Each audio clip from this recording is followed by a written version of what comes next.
우리의 삶 속에서 때때로 감당하기 힘든 시련의 무게에 짓눌릴 때가 있습니다.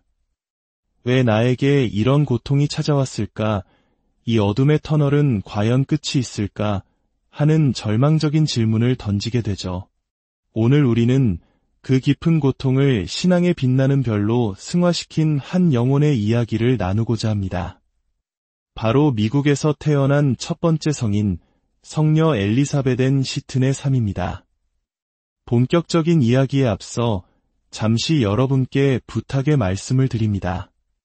만약 이 이야기가 여러분의 마음에 작은 위로와 은총의 불씨를 지핀다면 좋아요를 통해 그 마음을 표현해 주시고 이 채널을 구독하여 더 많은 성인들의 거룩한 삶을 함께 따라가 주시길 바랍니다. 여러분의 작은 나눔이 성녀 엘리사벳의 삶의 필리키 가문이 그러했듯 또 다른 이에게는 믿음의 씨앗을 심는 소중한 계기가 될 수 있습니다. 여러분 모두에게 주님의 평화가 함께하기를 기도합니다. 성녀 엘리사벳 시튼. 1월 4일이 축일인 이 성녀의 이름은 많은 이들에게 익숙하지만 그 이름 뒤에 숨겨진 파란만장한 삶의 여정은 잘 알려져 있지 않습니다. 그녀가 얼마나 위대한 업적을 남겼는지 아십니까? 그녀는 미국 최초의 가톨릭 여학교를 설립했으며 오늘날까지도 활발히 활동하고 있는 사랑의 성모수녀회의 창설자입니다. 하지만 그녀의 삶을 더욱 특별하게 만드는 것은 그녀가 짊어져야 했던 고통의 무게입니다. 그녀는 가톨릭 학교의 수호성인이자 남편과 사별한 여성들, 부모를 잃은 아이들, 그리고 자녀를 먼저 떠나보낸 부모들의 수호성인입니다. 그뿐만이 아닙니다. 신앙 때문에 조롱받는 이들, 심지어는 시댁과의 갈등으로 힘들어하는 이들의 수호성인이기도 합니다. 이 모든 수호의 이름들은 그녀가 겪었던 삶의 아픔들을 고스란히 보여주는 증표와도 같습니다. 겉보기에는 평범해 보이는 한 여인의 삶이 어떻게 이토록 많은 이들의 아픔을 보듬는 거룩한 상징이 될 수 있었을까요? 그 답을 찾기 위해 우리는 그녀의 삶 속으로 깊이 들어가 보아야 합니다. 성녀 엘리사벳은 1774년 미국 독립선언이 있기 2년 전 뉴욕에 유복하고 사회적으로 명망 있는 가정에서 태어났습니다. 그녀의 아버지는 뉴욕항의 보건 책임자였고 어머니는 뉴욕 사교계의 일원이었습니다. 성공의 신자였던 그녀는 어린 시절부터 가난한 이들을 돕는 일에 헌신적이었고 19세에 역시 부유한 가문의 윌리엄 시튼과 결혼하여 행복한 가정을 꾸렸습니다. 하지만 그녀의 평온했던 삶에 고통의 그림자가 드리우기 시작한 것은 아주 이른 나이였습니다. 그녀가 불과 3살이었을 때 어머니와 어린 여동생이 세상을 떠났습니다. 아버지가 재혼했지만 새어머니마저 얼마 지나지 않아 가족을 버리고 떠났습니다. 불행은 여기서 그치지 않았습니다. 결혼한 지 얼마 되지 않아 시아버지가 돌아가셨고 젊은 엘리사벳 부부는 시아버지의 어린 자녀들까지 맡아 돌봐야 했습니다. 그리고 마침내 그녀의 삶을 송두리째 흔드는 비극이 닥칩니다. 남편 윌리엄의 사업이 어려워지고 그의 건강이 결핵으로 악화된 것입니다. 부부는 남편의 건강 회복을 위해 따뜻한 이탈리아로 떠나기로 결심합니다. 당시 그들에게는 이미 5명의 자녀가 있었습니다. 그들은 남편의 사업 동료였던 필리키 가문의 도움을 받으며 희망을 품고 이탈리아로 향했지만 그들을 기다리고 있던 것은 또 다른 시련이었습니다. 전염병에 대한 우려로 그들은 이탈리아에 도착하자마자 차갑고 음습한 격리시설에 30일간 갇히게 됩니다.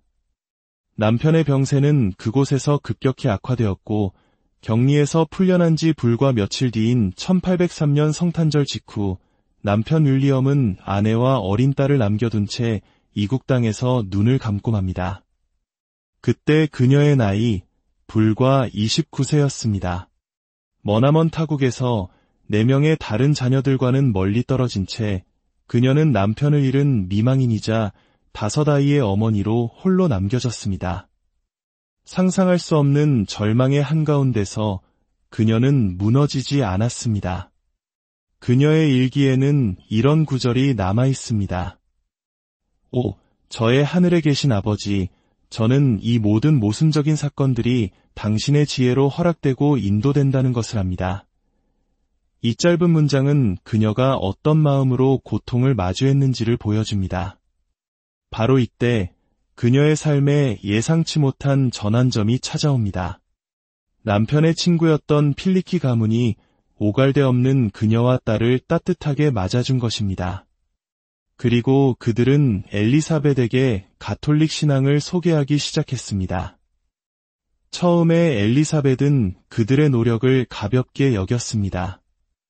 그녀가 자라온 18세기 말 뉴욕의 상류사회에서 가톨릭은 가난한 아일랜드 이민자들의 미신적인 종교로 멸시받았습니다.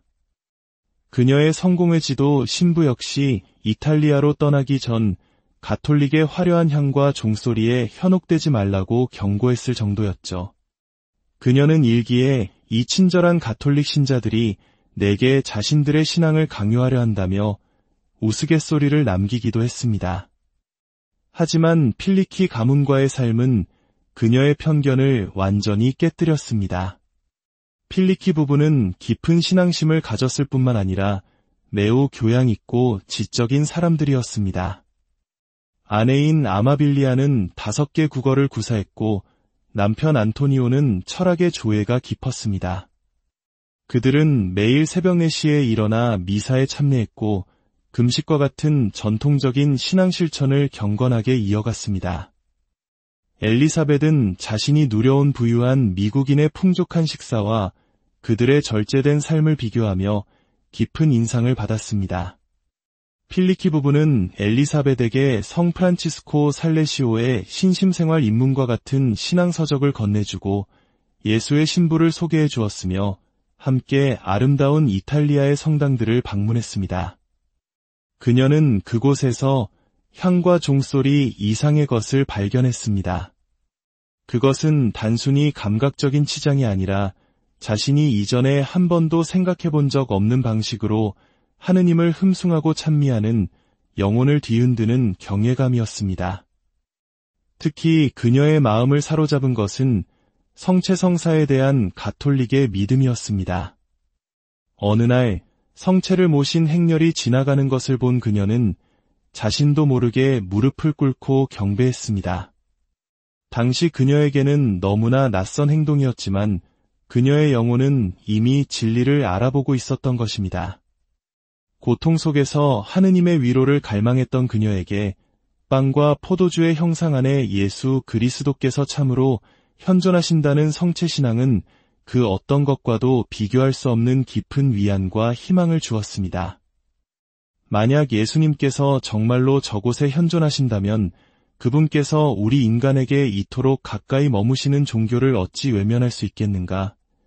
이 질문은 그녀의 영혼 깊숙이 파고들었습니다. 필리키 가문은 맹목적으로 개종을 강요하지 않았습니다. 그들은 그저 끊임없이 말했습니다.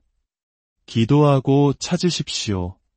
기도하고 구하십시오. 그들의 진실된 신앙과 사랑의 모범은 그 어떤 웅변보다도 강력한 힘으로 엘리사벳의 마음을 움직였습니다. 이탈리아에 머무는 동안 가톨릭으로 개종하지는 않았지만 그녀의 마음속에는 이미 거대한 변화의 씨앗이 심어졌습니다. 뉴욕으로 돌아온 지 얼마 지나지 않아 그녀는 오랜 고뇌와 기도 끝에 마침내 가톨릭 교회에 귀의하기로 결심합니다. 하지만 그녀의 선택은 또 다른 고난의 시작이었습니다. 그녀의 가족과 친구들, 뉴욕 상류사회는 그녀의 개종을 배신으로 여겼습니다. 그들은 그녀의 신앙을 사적인 취미 정도로만 여긴다면 용납하려 했지만 엘리사벳에게 신앙은 삶 그 자체였습니다. 그녀는 성체성사에서 느꼈던 그 벅찬 사랑을 주변 사람들과 나누고 싶어 했습니다. 그녀가 친척들에게 가톨릭 신앙을 전하려 한다는 사실이 알려지자 가족들은 등을 돌렸고 경제적인 지원마저 끊었습니다. 한때 뉴욕 사교계의 명사였던 그녀는 이제 가난과 외로움 속에서 5 아이를 홀로 키워야 하는 처지가 되었습니다. 그러나 하느님께서는 그녀를 버려두지 않으셨습니다. 그녀의 굳건한 신앙과 고결한 삶은 새로운 길을 열어주었습니다. 볼티모어의 한 주교가 그녀의 이야기를 듣고 그곳의 소녀들을 위한 학교를 세워달라고 초대한 것입니다. 이것이 바로 미국 최초의 가톨릭 학교의 시작이었습니다. 그리고 곧 그녀의 헌신적인 삶에 감화된 젊은 여성들이 모여들기 시작했고 1809년 마침내 사랑의 성모 수녀회가 설립되었습니다. 그녀는 수녀회를 이끌며 교육과 자선 사업에 평생을 바쳤습니다. 하지만 시련은 그녀를 끝까지 놓아주지 않았습니다.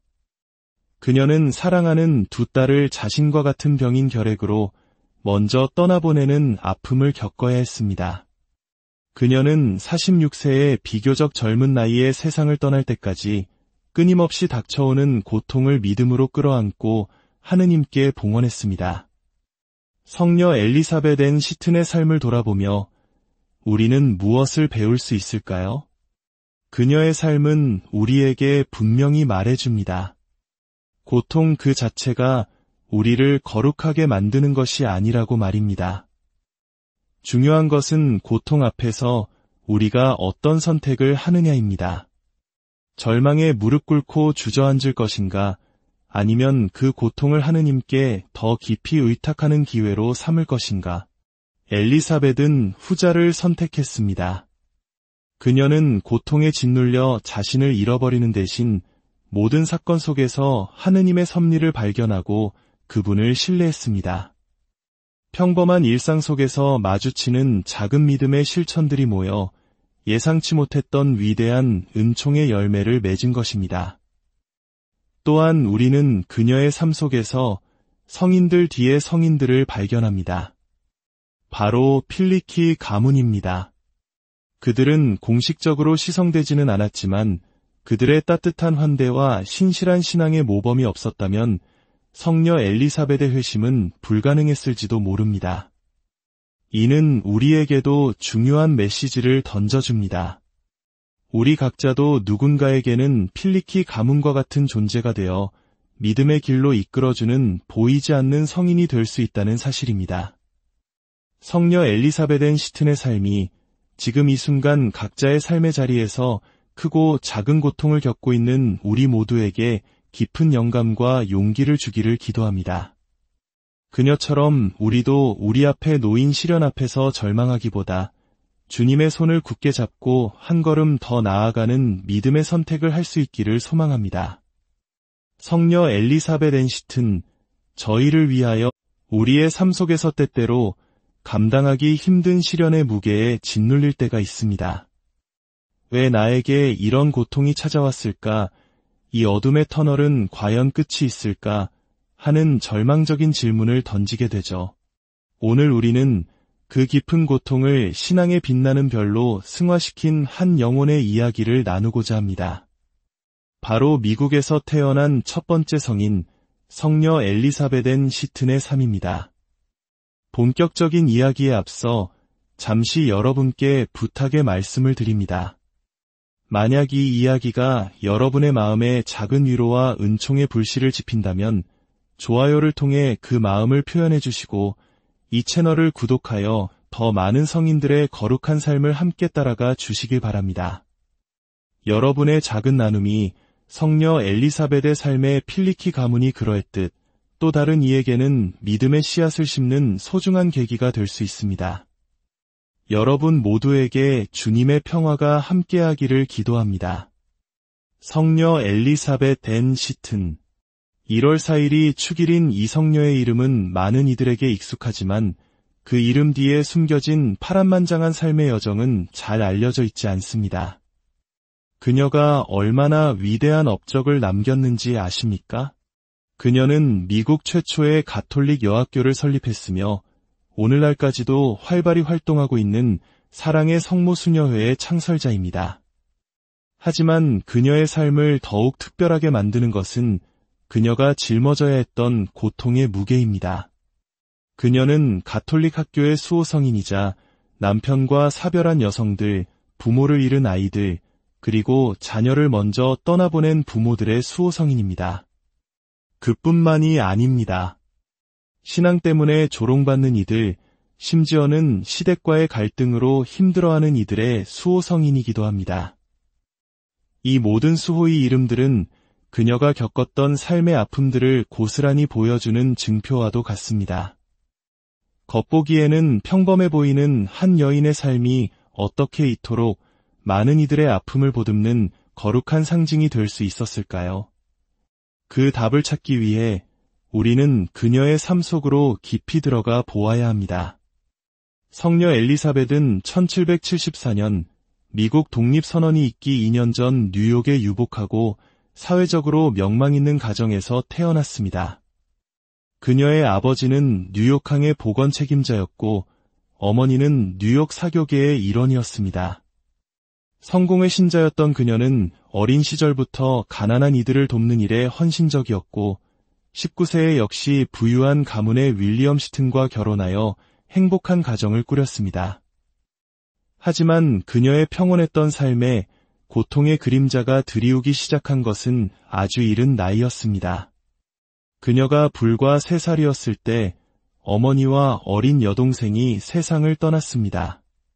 아버지가 재혼했지만 새어머니마저 얼마 지나지 않아 가족을 버리고 떠났습니다. 불행은 여기서 그치지 않았습니다.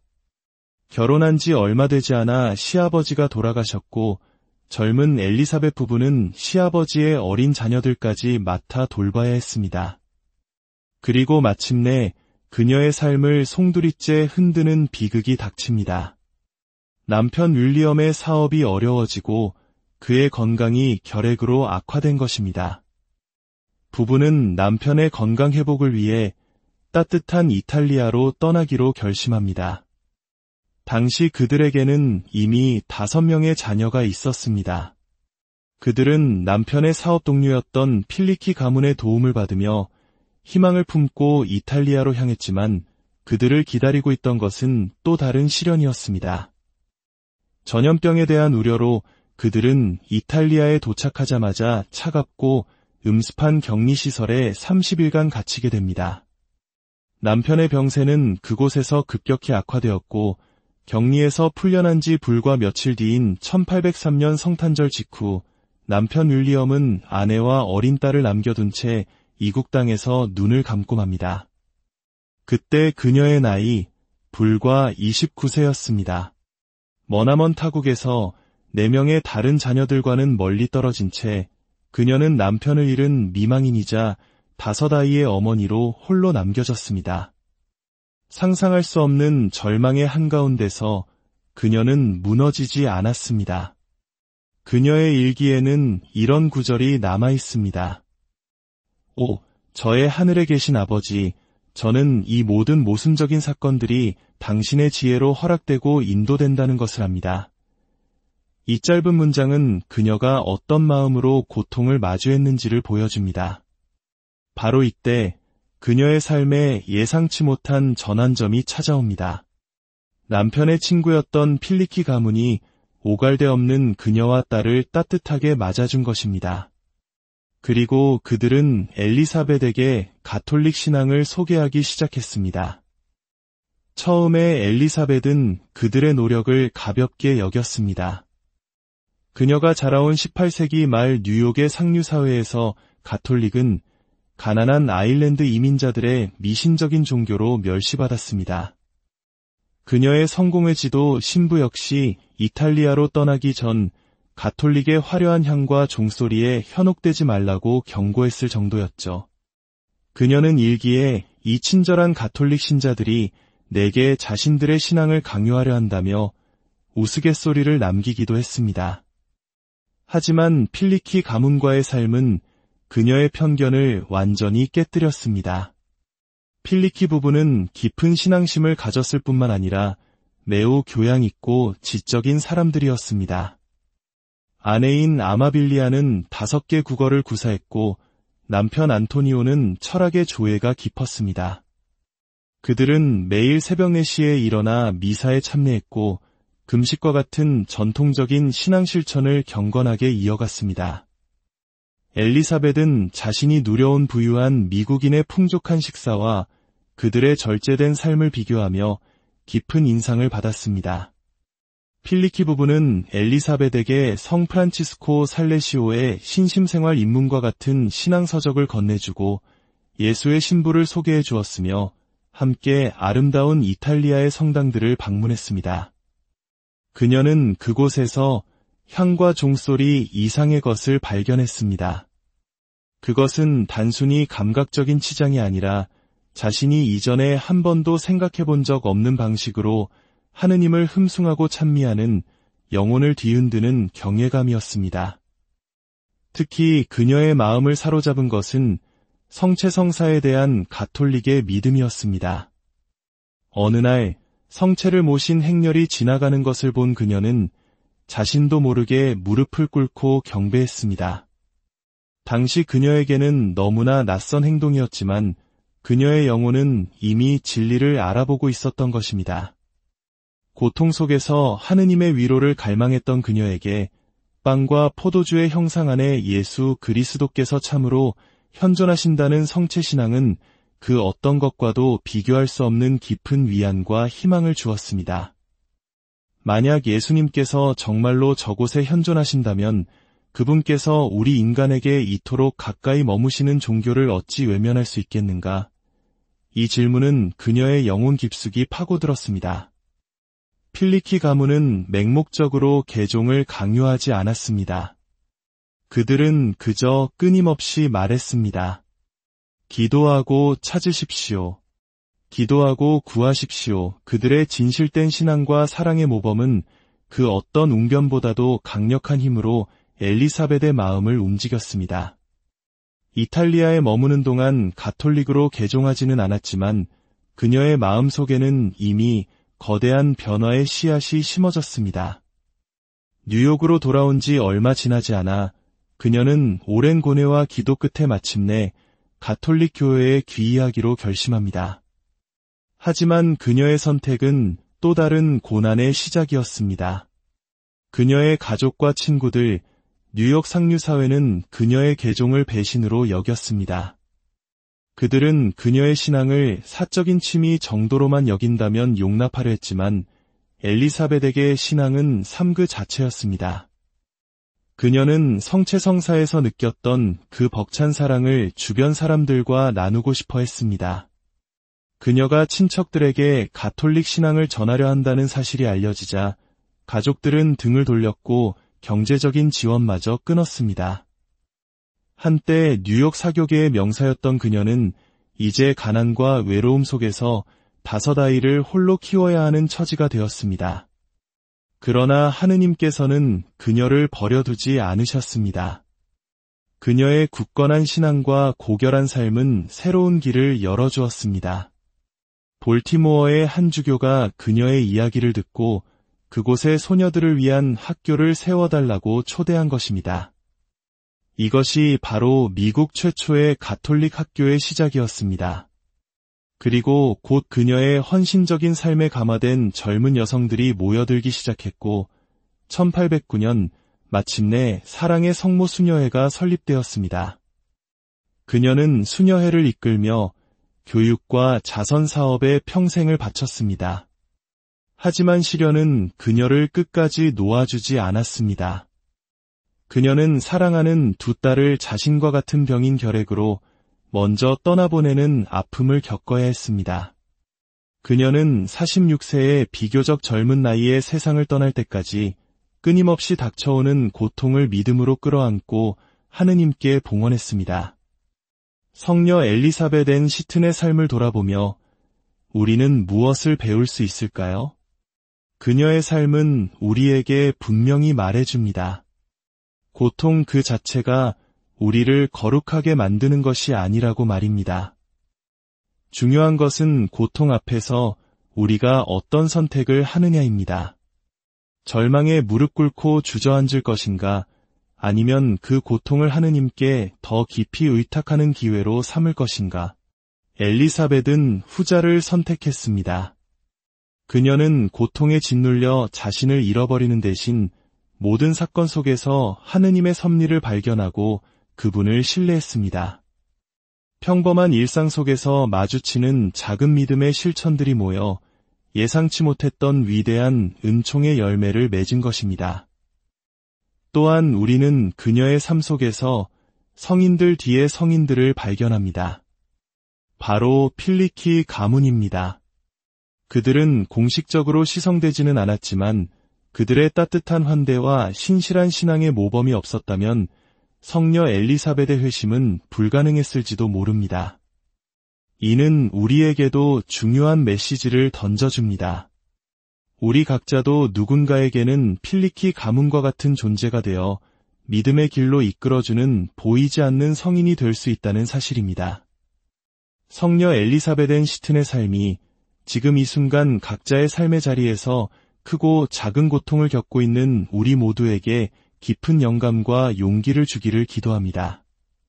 그녀처럼 우리도 우리 앞에 놓인 시련 앞에서 절망하기보다 주님의 손을 굳게 잡고 한 걸음 더 나아가는 믿음의 선택을 할 수 있기를 소망합니다. 성녀 엘리사벳 앤 시튼, 저희를 위하여 우리의 삶 속에서 때때로 감당하기 힘든 시련의 무게에 짓눌릴 때가 있습니다. 왜 나에게 이런 고통이 찾아왔을까? 이 어둠의 터널은 과연 끝이 있을까? 하는 절망적인 질문을 던지게 되죠. 오늘 우리는 그 깊은 고통을 신앙의 빛나는 별로 승화시킨 한 영혼의 이야기를 나누고자 합니다. 바로 미국에서 태어난 첫 번째 성인, 성녀 엘리사벳 앤 시튼의 삶입니다. 본격적인 이야기에 앞서 잠시 여러분께 부탁의 말씀을 드립니다.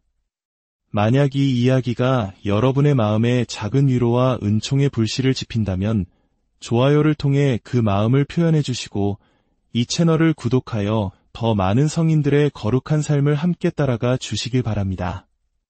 여러분의 작은 나눔이 성녀 엘리사벳의 삶의 필리키 가문이 그러했듯 또 다른 이에게는 믿음의 씨앗을 심는 소중한 계기가 될 수 있습니다. 여러분 모두에게 주님의 평화가 함께하기를 기도합니다. 성녀 엘리사벳 앤 시튼. 1월 4일이 축일인 이 성녀의 이름은 많은 이들에게 익숙하지만 그 이름 뒤에 숨겨진 파란만장한 삶의 여정은 잘 알려져 있지 않습니다. 그녀가 얼마나 위대한 업적을 남겼는지 아십니까? 그녀는 미국 최초의 가톨릭 여학교를 설립했으며 오늘날까지도 활발히 활동하고 있는 사랑의 성모수녀회의 창설자입니다. 하지만 그녀의 삶을 더욱 특별하게 만드는 것은 그녀가 짊어져야 했던 고통의 무게입니다. 그녀는 가톨릭 학교의 수호성인이자 남편과 사별한 여성들, 부모를 잃은 아이들, 그리고 자녀를 먼저 떠나보낸 부모들의 수호성인입니다. 그뿐만이 아닙니다. 신앙 때문에 조롱받는 이들, 심지어는 시댁과의 갈등으로 힘들어하는 이들의 수호성인이기도 합니다. 이 모든 수호의 이름들은 그녀가 겪었던 삶의 아픔들을 고스란히 보여주는 증표와도 같습니다. 겉보기에는 평범해 보이는 한 여인의 삶이 어떻게 이토록 많은 이들의 아픔을 보듬는 거룩한 상징이 될 수 있었을까요? 그 답을 찾기 위해 우리는 그녀의 삶 속으로 깊이 들어가 보아야 합니다. 성녀 엘리사벳은 1774년 미국 독립선언이 있기 2년 전 뉴욕에 유복하고 사회적으로 명망 있는 가정에서 태어났습니다. 그녀의 아버지는 뉴욕항의 보건 책임자였고 어머니는 뉴욕 사교계의 일원이었습니다. 성공의 신자였던 그녀는 어린 시절부터 가난한 이들을 돕는 일에 헌신적이었고 19세에 역시 부유한 가문의 윌리엄 시튼과 결혼하여 행복한 가정을 꾸렸습니다. 하지만 그녀의 평온했던 삶에 고통의 그림자가 드리우기 시작한 것은 아주 이른 나이였습니다. 그녀가 불과 3살이었을 때 어머니와 어린 여동생이 세상을 떠났습니다. 아버지가 재혼했지만 새어머니마저 얼마 지나지 않아 가족을 버리고 떠났습니다. 불행은 여기서 그치지 않았습니다. 결혼한 지 얼마 되지 않아 시아버지가 돌아가셨고 젊은 엘리사벳 부부는 시아버지의 어린 자녀들까지 맡아 돌봐야 했습니다. 그리고 마침내 그녀의 삶을 송두리째 흔드는 비극이 닥칩니다. 남편 윌리엄의 사업이 어려워지고 그의 건강이 결핵으로 악화된 것입니다. 부부는 남편의 건강 회복을 위해 따뜻한 이탈리아로 떠나기로 결심합니다. 당시 그들에게는 이미 5명의 자녀가 있었습니다. 그들은 남편의 사업 동료였던 필리키 가문의 도움을 받으며 희망을 품고 이탈리아로 향했지만 그들을 기다리고 있던 것은 또 다른 시련이었습니다. 전염병에 대한 우려로 그들은 이탈리아에 도착하자마자 차갑고 음습한 격리시설에 30일간 갇히게 됩니다. 남편의 병세는 그곳에서 급격히 악화되었고 격리에서 풀려난 지 불과 며칠 뒤인 1803년 성탄절 직후 남편 윌리엄은 아내와 어린 딸을 남겨둔 채 이국 땅에서 눈을 감고 맙니다. 그때 그녀의 나이 불과 29세였습니다. 머나먼 타국에서 4명의 다른 자녀들과는 멀리 떨어진 채 그녀는 남편을 잃은 미망인이자 5아이의 어머니로 홀로 남겨졌습니다. 상상할 수 없는 절망의 한가운데서 그녀는 무너지지 않았습니다. 그녀의 일기에는 이런 구절이 남아 있습니다. 오, 저의 하늘에 계신 아버지, 저는 이 모든 모순적인 사건들이 당신의 지혜로 허락되고 인도된다는 것을 압니다. 이 짧은 문장은 그녀가 어떤 마음으로 고통을 마주했는지를 보여줍니다. 바로 이때 그녀의 삶에 예상치 못한 전환점이 찾아옵니다. 남편의 친구였던 필리키 가문이 오갈데 없는 그녀와 딸을 따뜻하게 맞아준 것입니다. 그리고 그들은 엘리사벳에게 가톨릭 신앙을 소개하기 시작했습니다. 처음에 엘리사벳은 그들의 노력을 가볍게 여겼습니다. 그녀가 자라온 18세기 말 뉴욕의 상류사회에서 가톨릭은 가난한 아일랜드 이민자들의 미신적인 종교로 멸시받았습니다. 그녀의 성공을 지도 신부 역시 이탈리아로 떠나기 전 가톨릭의 화려한 향과 종소리에 현혹되지 말라고 경고했을 정도였죠. 그녀는 일기에 이 친절한 가톨릭 신자들이 내게 자신들의 신앙을 강요하려 한다며 우스갯소리를 남기기도 했습니다. 하지만 필리키 가문과의 삶은 그녀의 편견을 완전히 깨뜨렸습니다. 필리키 부부는 깊은 신앙심을 가졌을 뿐만 아니라 매우 교양 있고 지적인 사람들이었습니다. 아내인 아마빌리아는 5개 국어를 구사했고 남편 안토니오는 철학의 조예가 깊었습니다. 그들은 매일 새벽 4시에 일어나 미사에 참여했고 금식과 같은 전통적인 신앙 실천을 경건하게 이어갔습니다. 엘리사벳은 자신이 누려온 부유한 미국인의 풍족한 식사와 그들의 절제된 삶을 비교하며 깊은 인상을 받았습니다. 필리키 부부는 엘리사벳에게 성 프란치스코 살레시오의 신심생활 입문과 같은 신앙서적을 건네주고 예수의 신부를 소개해 주었으며 함께 아름다운 이탈리아의 성당들을 방문했습니다. 그녀는 그곳에서 향과 종소리 이상의 것을 발견했습니다. 그것은 단순히 감각적인 치장이 아니라 자신이 이전에 한 번도 생각해 본 적 없는 방식으로 하느님을 흠숭하고 찬미하는 영혼을 뒤흔드는 경외감이었습니다. 특히 그녀의 마음을 사로잡은 것은 성체성사에 대한 가톨릭의 믿음이었습니다.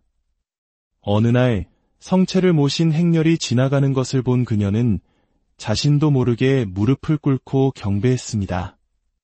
당시 그녀에게는 너무나 낯선 행동이었지만 그녀의 영혼은 이미 진리를 알아보고 있었던 것입니다. 고통 속에서 하느님의 위로를 갈망했던 그녀에게 빵과 포도주의 형상 안에 예수 그리스도께서 참으로 현존하신다는 성체신앙은 그 어떤 것과도 비교할 수 없는 깊은 위안과 희망을 주었습니다. 만약 예수님께서 정말로 저곳에 현존하신다면 그분께서 우리 인간에게 이토록 가까이 머무시는 종교를 어찌 외면할 수 있겠는가? 이 질문은 그녀의 영혼 깊숙이 파고들었습니다. 필리키 가문은 맹목적으로 개종을 강요하지 않았습니다. 그들은 그저 끊임없이 말했습니다. 기도하고 찾으십시오.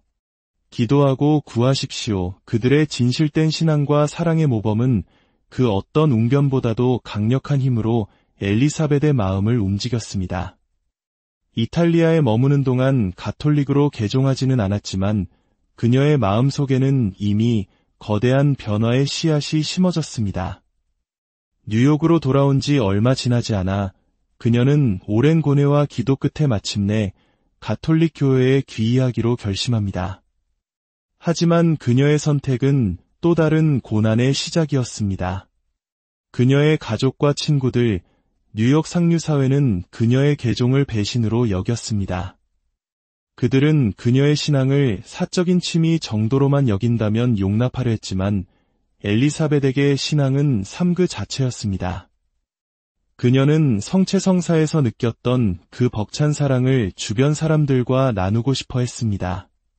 그녀가 친척들에게 가톨릭 신앙을 전하려 한다는 사실이 알려지자 가족들은 등을 돌렸고 경제적인 지원마저 끊었습니다. 한때 뉴욕 사교계의 명사였던 그녀는 이제 가난과 외로움 속에서 5 아이를 홀로 키워야 하는 처지가 되었습니다. 그러나 하느님께서는 그녀를 버려두지 않으셨습니다. 그녀의 굳건한 신앙과 고결한 삶은 새로운 길을 열어주었습니다. 볼티모어의 한 주교가 그녀의 이야기를 듣고 그곳의 소녀들을 위한 학교를 세워달라고 초대한 것입니다. 이것이 바로 미국 최초의 가톨릭 학교의 시작이었습니다.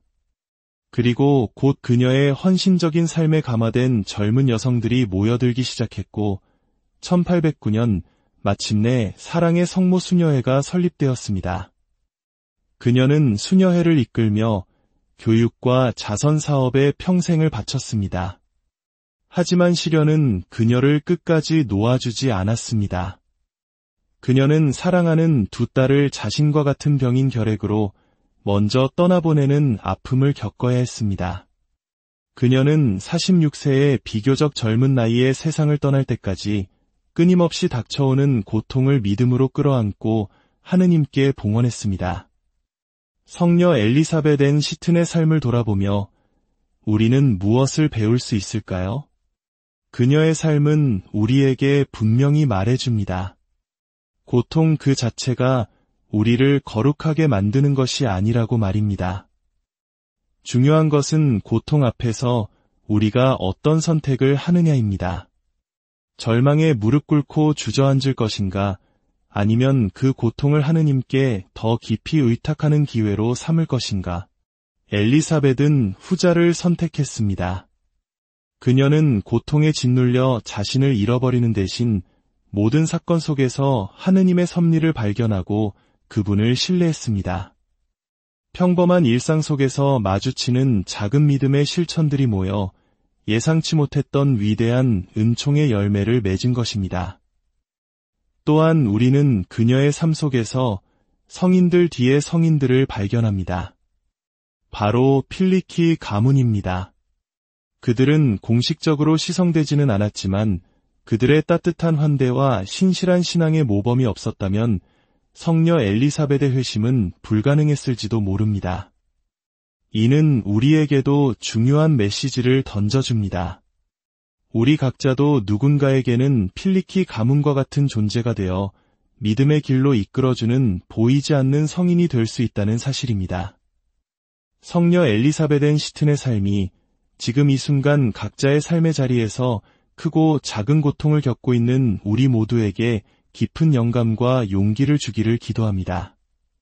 그녀처럼 우리도 우리 앞에 놓인 시련 앞에서 절망하기보다 주님의 손을 굳게 잡고 한 걸음 더 나아가는 믿음의 선택을 할 수 있기를 소망합니다. 성녀 엘리사벳 앤 시튼, 저희를 위하여 우리의 삶 속에서 때때로 감당하기 힘든 시련의 무게에 짓눌릴 때가 있습니다. 왜 나에게 이런 고통이 찾아왔을까? 이 어둠의 터널은 과연 끝이 있을까? 하는 절망적인 질문을 던지게 되죠. 오늘 우리는 그 깊은 고통을 신앙의 빛나는 별로 승화시킨 한 영혼의 이야기를 나누고자 합니다. 바로 미국에서 태어난 첫 번째 성인, 성녀 엘리사벳 시튼의 삶입니다. 본격적인 이야기에 앞서 잠시 여러분께 부탁의 말씀을 드립니다. 만약 이 이야기가 여러분의 마음에 작은 위로와 은총의 불씨를 지핀다면 좋아요를 통해 그 마음을 표현해 주시고 이 채널을 구독하여 더 많은 성인들의 거룩한 삶을 함께 따라가 주시길 바랍니다. 여러분의 작은 나눔이 성녀 엘리사벳의 삶의 필리키 가문이 그러했듯 또 다른 이에게는 믿음의 씨앗을 심는 소중한 계기가 될 수 있습니다. 여러분 모두에게 주님의 평화가 함께하기를 기도합니다. 성녀 엘리사벳 시튼. 1월 4일이 축일인 이 성녀의 이름은 많은 이들에게 익숙하지만 그 이름 뒤에 숨겨진 파란만장한 삶의 여정은 잘 알려져 있지 않습니다. 그녀가 얼마나 위대한 업적을 남겼는지 아십니까? 그녀는 미국 최초의 가톨릭 여학교를 설립했으며 오늘날까지도 활발히 활동하고 있는 사랑의 성모수녀회의 창설자입니다. 하지만 그녀의 삶을 더욱 특별하게 만드는 것은 그녀가 짊어져야 했던 고통의 무게입니다. 그녀는 가톨릭 학교의 수호성인이자 남편과 사별한 여성들, 부모를 잃은 아이들, 그리고 자녀를 먼저 떠나보낸 부모들의 수호성인입니다. 그뿐만이 아닙니다.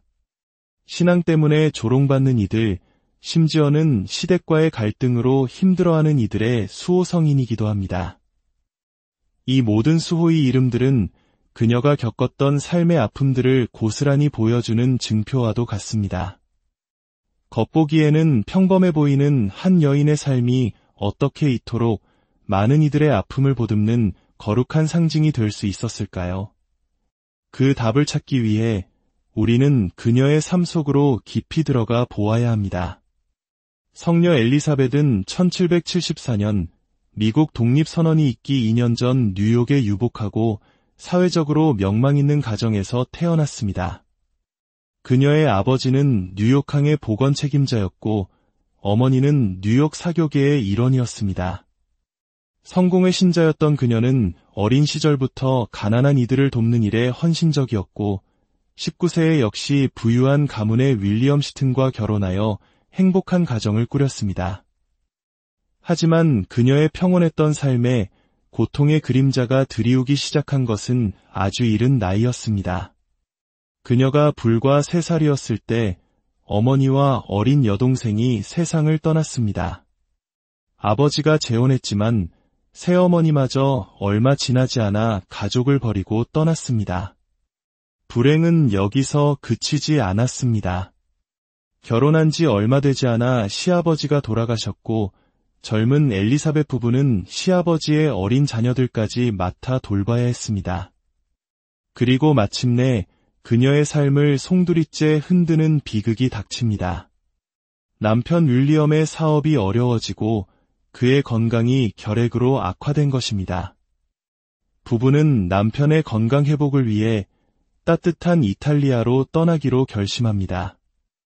당시 그들에게는 이미 5명의 자녀가 있었습니다. 그들은 남편의 사업 동료였던 필리키 가문의 도움을 받으며 희망을 품고 이탈리아로 향했지만 그들을 기다리고 있던 것은 또 다른 시련이었습니다. 전염병에 대한 우려로 그들은 이탈리아에 도착하자마자 차갑고 음습한 격리시설에 30일간 갇히게 됩니다. 남편의 병세는 그곳에서 급격히 악화되었고 격리에서 풀려난 지 불과 며칠 뒤인 1803년 성탄절 직후 남편 윌리엄은 아내와 어린 딸을 남겨둔 채 이국 땅에서 눈을 감고 맙니다. 그때 그녀의 나이 불과 29세였습니다. 머나먼 타국에서 4명의 다른 자녀들과는 멀리 떨어진 채 그녀는 남편을 잃은 미망인이자 5아이의 어머니로 홀로 남겨졌습니다. 상상할 수 없는 절망의 한가운데서 그녀는 무너지지 않았습니다. 그녀의 일기에는 이런 구절이 남아 있습니다. 오, 저의 하늘에 계신 아버지, 저는 이 모든 모순적인 사건들이 당신의 지혜로 허락되고 인도된다는 것을 압니다. 이 짧은 문장은 그녀가 어떤 마음으로 고통을 마주했는지를 보여줍니다. 바로 이때 그녀의 삶에 예상치 못한 전환점이 찾아옵니다. 남편의 친구였던 필리키 가문이 오갈데 없는 그녀와 딸을 따뜻하게 맞아준 것입니다. 그리고 그들은 엘리사벳에게 가톨릭 신앙을 소개하기 시작했습니다. 처음에 엘리사벳은 그들의 노력을 가볍게 여겼습니다. 그녀가 자라온 18세기 말 뉴욕의 상류사회에서 가톨릭은 가난한 아일랜드 이민자들의 미신적인 종교로 멸시받았습니다. 그녀의 성공의 지도 신부 역시 이탈리아로 떠나기 전 가톨릭의 화려한 향과 종소리에 현혹되지 말라고 경고했을 정도였죠. 그녀는 일기에 이 친절한 가톨릭 신자들이 내게 자신들의 신앙을 강요하려 한다며 우스갯소리를 남기기도 했습니다. 하지만 필리키 가문과의 삶은 그녀의 편견을 완전히 깨뜨렸습니다. 필리키 부부는 깊은 신앙심을 가졌을 뿐만 아니라 매우 교양 있고 지적인 사람들이었습니다. 아내인 아마빌리아는 5개 국어를 구사했고 남편 안토니오는 철학의 조예가 깊었습니다. 그들은 매일 새벽 4시에 일어나 미사에 참여했고 금식과 같은 전통적인 신앙 실천을 경건하게 이어갔습니다. 엘리사벳은 자신이 누려온 부유한 미국인의 풍족한 식사와 그들의 절제된 삶을 비교하며 깊은 인상을 받았습니다. 필리키 부부는 엘리사벳에게 성 프란치스코 살레시오의 신심생활 입문과 같은 신앙서적을 건네주고 예수의 신부를 소개해 주었으며 함께 아름다운 이탈리아의 성당들을 방문했습니다. 그녀는 그곳에서 향과 종소리 이상의 것을 발견했습니다. 그것은 단순히 감각적인 치장이 아니라 자신이 이전에 한 번도 생각해 본 적 없는 방식으로 하느님을 흠숭하고 찬미하는 영혼을 뒤흔드는 경외감이었습니다. 특히 그녀의 마음을 사로잡은 것은 성체성사에 대한 가톨릭의 믿음이었습니다. 어느 날 성체를 모신 행렬이 지나가는 것을 본 그녀는 자신도 모르게 무릎을 꿇고 경배했습니다. 당시 그녀에게는 너무나 낯선 행동이었지만 그녀의 영혼은 이미 진리를 알아보고 있었던 것입니다. 고통 속에서 하느님의 위로를 갈망했던 그녀에게 빵과 포도주의 형상 안에 예수 그리스도께서 참으로 현존하신다는 성체신앙은 그 어떤 것과도 비교할 수 없는 깊은 위안과 희망을 주었습니다. 만약 예수님께서 정말로 저곳에 현존하신다면 그분께서 우리 인간에게 이토록 가까이 머무시는 종교를 어찌 외면할 수 있겠는가? 이 질문은 그녀의 영혼 깊숙이 파고들었습니다. 필리키 가문은 맹목적으로 개종을 강요하지 않았습니다. 그들은 그저 끊임없이 말했습니다. 기도하고 찾으십시오. 기도하고 구하십시오. 그들의 진실된 신앙과 사랑의 모범은 그 어떤 웅변보다도 강력한 힘으로 엘리사벳의 마음을 움직였습니다. 이탈리아에 머무는 동안 가톨릭으로 개종하지는 않았지만 그녀의 마음속에는 이미 거대한 변화의 씨앗이 심어졌습니다. 뉴욕으로 돌아온 지 얼마 지나지 않아 그녀는 오랜 고뇌와 기도 끝에 마침내 가톨릭 교회에 귀의하기로 결심합니다. 하지만 그녀의 선택은 또 다른 고난의 시작이었습니다. 그녀의 가족과 친구들, 뉴욕 상류사회는 그녀의 개종을 배신으로 여겼습니다. 그들은 그녀의 신앙을 사적인 취미 정도로만 여긴다면 용납하려 했지만 엘리사벳에게 신앙은 삶 그 자체였습니다. 그녀는 성체성사에서 느꼈던 그 벅찬 사랑을 주변 사람들과 나누고 싶어 했습니다. 그녀가 친척들에게 가톨릭 신앙을 전하려 한다는 사실이 알려지자 가족들은 등을 돌렸고 경제적인 지원마저 끊었습니다. 한때 뉴욕 사교계의 명사였던 그녀는 이제 가난과 외로움 속에서 5 아이를 홀로 키워야 하는 처지가 되었습니다. 그러나 하느님께서는 그녀를 버려두지 않으셨습니다. 그녀의 굳건한 신앙과 고결한 삶은 새로운 길을 열어주었습니다. 볼티모어의 한 주교가 그녀의 이야기를 듣고 그곳에 소녀들을 위한 학교를 세워달라고 초대한 것입니다. 이것이 바로 미국 최초의 가톨릭 학교의 시작이었습니다. 그리고 곧 그녀의 헌신적인 삶에 감화된 젊은 여성들이 모여들기 시작했고 1809년 마침내 사랑의 성모 수녀회가 설립되었습니다. 그녀는 수녀회를 이끌며 교육과 자선 사업에 평생을 바쳤습니다. 하지만 시련은 그녀를 끝까지 놓아주지 않았습니다. 그녀는 사랑하는 두 딸을 자신과 같은 병인 결핵으로 먼저 떠나보내는 아픔을 겪어야 했습니다. 그녀는 46세의 비교적 젊은 나이에 세상을 떠날 때까지 끊임없이 닥쳐오는 고통을 믿음으로 끌어안고 하느님께 봉헌했습니다. 성녀 엘리사벳 앤 시튼의 삶을 돌아보며 우리는 무엇을 배울 수 있을까요?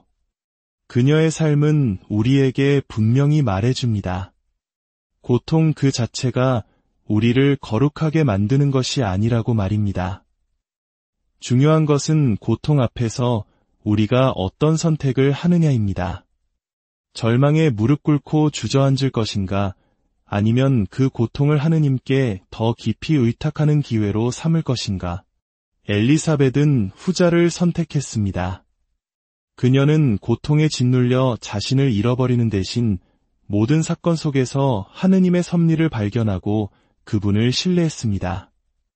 평범한 일상 속에서 마주치는 작은 믿음의 실천들이 모여 예상치 못했던 위대한 은총의 열매를 맺은 것입니다.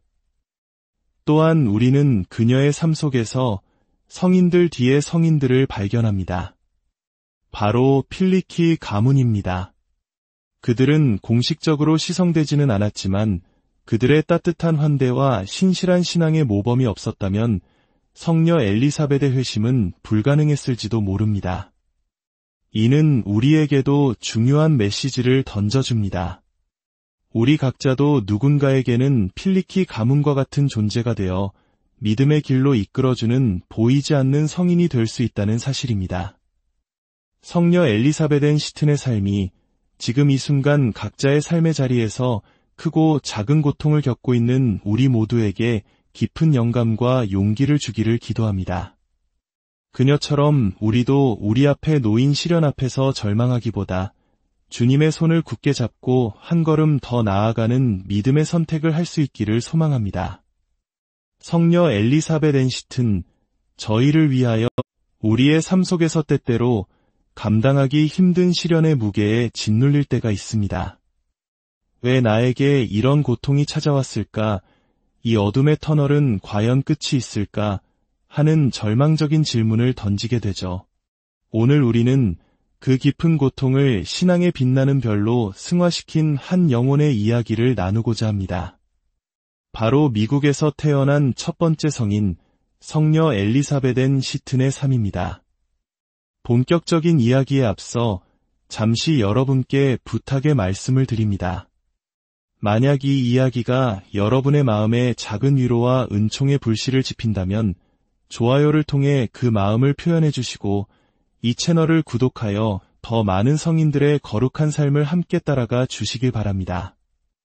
여러분의 작은 나눔이 성녀 엘리사벳의 삶의 필리키 가문이 그러했듯 또 다른 이에게는 믿음의 씨앗을 심는 소중한 계기가 될 수 있습니다. 여러분 모두에게 주님의 평화가 함께하기를 기도합니다. 성녀 엘리사벳 앤 시튼. 1월 4일이 축일인 이 성녀의 이름은 많은 이들에게 익숙하지만 그 이름 뒤에 숨겨진 파란만장한 삶의 여정은 잘 알려져 있지 않습니다. 그녀가 얼마나 위대한 업적을 남겼는지 아십니까? 그녀는 미국 최초의 가톨릭 여학교를 설립했으며 오늘날까지도 활발히 활동하고 있는 사랑의 성모 수녀회의 창설자입니다. 하지만 그녀의 삶을 더욱 특별하게 만드는 것은 그녀가 짊어져야 했던 고통의 무게입니다. 그녀는 가톨릭 학교의 수호성인이자 남편과 사별한 여성들, 부모를 잃은 아이들, 그리고 자녀를 먼저 떠나보낸 부모들의 수호성인입니다. 그뿐만이 아닙니다. 신앙 때문에 조롱받는 이들, 심지어는 시댁과의 갈등으로 힘들어하는 이들의 수호성인이기도 합니다. 이 모든 수호의 이름들은 그녀가 겪었던 삶의 아픔들을 고스란히 보여주는 증표와도 같습니다. 겉보기에는 평범해 보이는 한 여인의 삶이 어떻게 이토록 많은 이들의 아픔을 보듬는 거룩한 상징이 될 수 있었을까요? 그 답을 찾기 위해 우리는 그녀의 삶 속으로 깊이 들어가 보아야 합니다. 성녀 엘리사벳은 1774년 미국 독립선언이 있기 2년 전 뉴욕에 유복하고 사회적으로 명망 있는 가정에서 태어났습니다. 그녀의 아버지는 뉴욕항의 보건 책임자였고 어머니는 뉴욕 사교계의 일원이었습니다. 성공의 신자였던 그녀는 어린 시절부터 가난한 이들을 돕는 일에 헌신적이었고 19세에 역시 부유한 가문의 윌리엄 시튼과 결혼하여 행복한 가정을 꾸렸습니다. 하지만 그녀의 평온했던 삶에 고통의 그림자가 드리우기 시작한 것은 아주 이른 나이였습니다. 그녀가 불과 3살이었을 때 어머니와 어린 여동생이 세상을 떠났습니다.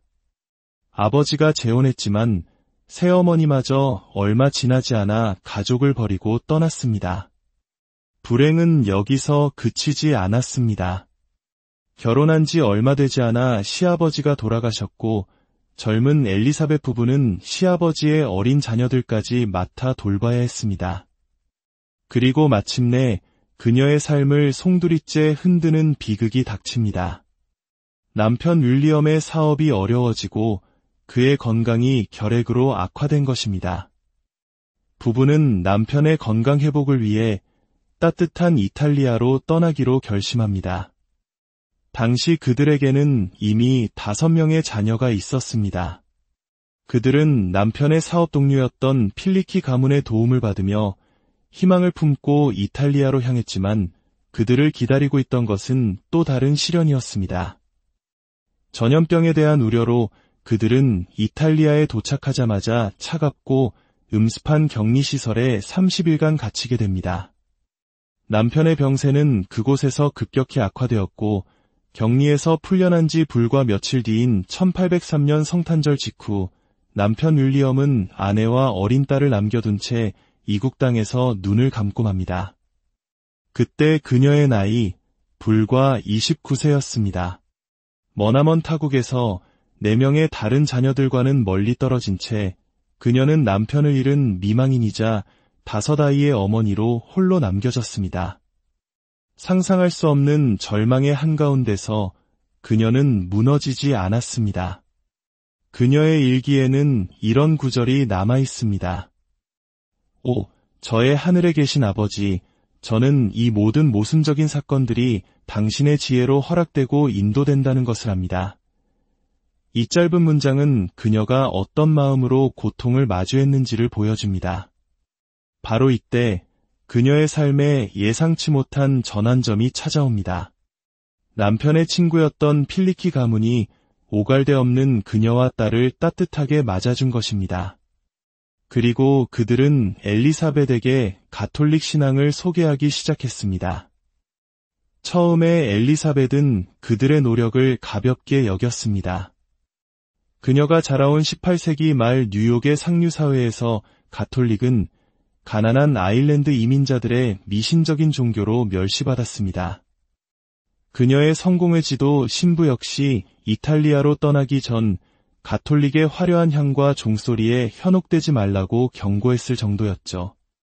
그녀는 일기에 이 친절한 가톨릭 신자들이 내게 자신들의 신앙을 강요하려 한다며 우스갯소리를 남기기도 했습니다.